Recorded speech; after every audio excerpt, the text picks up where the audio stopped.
பழனி இடும்பன் கோயிலில் தங்கம் வெள்ளி மாயமாகி இருப்பதாக தகவல் வெளியாகி இருக்கிறது. கூடுதல் விவரங்களோடு ஈஸ்வரன் நம்மோடு இணைந்திருக்கிறார். என்ன விவரங்கள் ஈஸ்வரன்? பழனியில் இந்து சமய அறநிலையத்துறையின் கட்டுப்பாட்டில் செயல்பட்டு வருகிறது இடுமன் திருக்கோயில். இது மலை அடிவாரத்தில் இந்த திருக்கோயிலினுடைய அலுவலகம் செயல்பட்டு வருகிறது. பழனிக்கு பாத யாத்திரையாக வரக்கூடிய பக்தர்களும் அந்த காவடி சுமந்து வரக்கூடிய பக்தர்களும் நேர்த்திக்கடன் செலுத்துவதற்காக இந்த இடுமன் திருக்கோயிலுக்கு சென்றுவிட்டு மலைக்கோயிலுக்கு சாமி தரிசனம் செய்ய செல்வது வழக்கம். ஆகையால் அந்த பழனி மலைக்கோயிலுக்கு வரக்கூடிய பக்தர்களில் பாதி அளவு பக்தர்கள் இந்த இடுமன் கோயிலுக்கும் செல்வார்கள். அப்படி செல்லக்கூடிய பக்தர்கள் இந்த கோயில் வளாகத்தில் இருக்கக்கூடிய உண்டியல்களில் காணிக்கையாக தங்க நகைகள், வெள்ளி பொருட்களையே காணிக்கையாக செலுத்தி வந்திருக்கின்றனர்.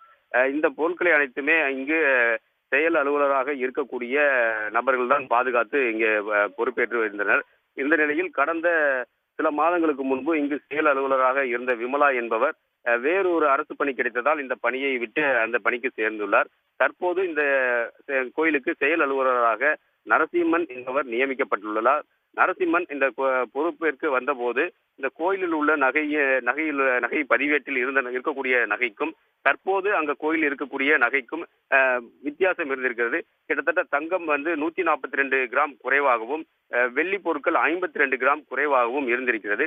இது குறித்து விசாரணை செய்த நரசிம்மன் ஊழியர்களிடம் விசாரணை செய்துள்ளார். அதில் எந்த தகவலும் கிடைக்கப்பெறாத நிலையில் பழனி நகர காவல் நிலையத்தில் நகைகளும் மாயமானது குறித்து புகார் அளித்துள்ளார். இந்த புகாரின் பேரில் பழனி நகர காவல் ஆய்வாளர் மணிமாறன் வழக்கு பதிவு செய்து கோயில் நகைகள் மாயமாகியது குறித்து விசாரணை மேற்கொண்டு வருகிறார்.